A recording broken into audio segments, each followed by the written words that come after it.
પરમાત્માનું નામ લેશો ને તો અમરત્વ અભયત્વને પામી જશો. તમારે નિર્ભય બનવું હોય તો પ્રભુના નામને લો.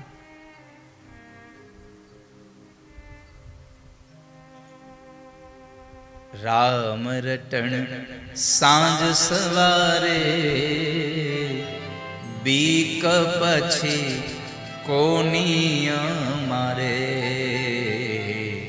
રામ રટણ સાંજ સવારે, બીક પછી કોની અમારે. અને જો એક વાત તમને પણ કહી દઉં, હારે આવ્યું છે તો તમે ભગવાનનું નામ લેશો ને એટલે દુનિયા તો બોલશે. જો કથામાં આવશો, અહીંયા બેઠા છો કથામાં, અને કથામાં આવીને તમે જો ધૂન કીર્તન આવે ને તાળીઓ પાડશો ને તો બાજુવાળો તરત કે લે આને તો ઉભરાઈ ગઈ લાગે,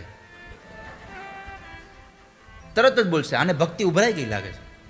અને તાળીઓ નહીં પાડો આમ નામ બેસો ને તો કે લે આને તો આ નાસ્તિક જેવો છે, તાળીઓ નથી પાડતો.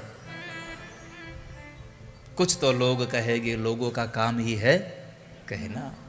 દુનિયા છે, તમે તાળી પાડશો તોય બોલશે, નહીં પાડો તોય બોલશે. એટલે એની પરવા ન કરો. રામ રટણ સાંજ સવારે, બીક પછી કોની અમારે. રામ રટણ સાંજ સવારે, બીક પછી કોની અમારે. દુનિયા દો રંગી વાલા ફાવે એમ બોલે. દુનિયા દો રંગી વાલા આવે.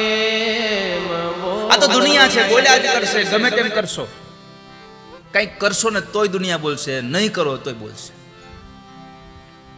આનું કામ જ છે. અને અમુકને સ્પેશિયલ કેસમાં ભગવાન મોકલાવ્યા દુનિયામાં, એને એ જ કરવાનું, બીજું કંઈ કામ જ ન એનું. અમુકને ખાલી સ્પેશિયલ કોકની ભૂલ ગોતવા જ મોકલાવ્યા દુનિયામાં. તમે જોજો, અમુક ઘણા કથામાં આવે ને તો એ જોવે કે આ થોડીક લાઇટ આ બાજુ મૂકી, આ બાજુ મૂકી તો સારું જ થોડીક. એ તારે લાઇટર લેવા દેવા છે, તું કથા સાંભળે શાંતિથી. પણ ઘણાને આ ભૂલ હાટું જ મોકલ્યા હોય. અને સારું છે કે લોકો આપણી ભૂલ શોધવા માટે રહે છે ને, એટલે આપણી ભૂલો ઓછી થાય છે. હું હંમેશા કહેતો રહ્યો છું કે જ્યારે વિરોધીઓ વધે ને ત્યારે સમજવું કે ઠાકોરજી કૃપા કરી સીસીટીવી કેમેરા મૂક્યા, ભૂલ ઓછી થાય. દુનિયા દો રંગી વાલા ફાવે એમ બોલે. દુનિયા દો રંગી વાલા આવે. પણ તારી નાવડીને હાક કિનારે. આમ અંદર જાય તો બીક લાગે ને કે હવે શું થાય, આપણે કિનારે કિનારે જ રહેવું. નાવડીને હાક કિનારે, બીક પછી કોની અમારે. નાવડીને હાક કિનારે, બીક પછી કોની અમારે.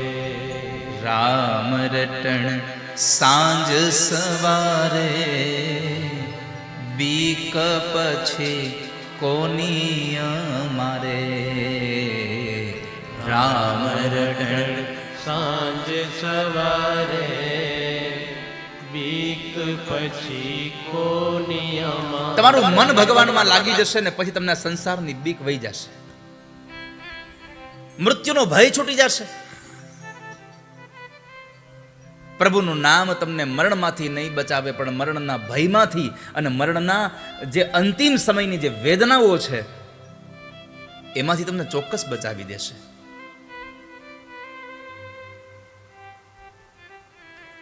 માટે પ્રભુને યાદ કરીએ.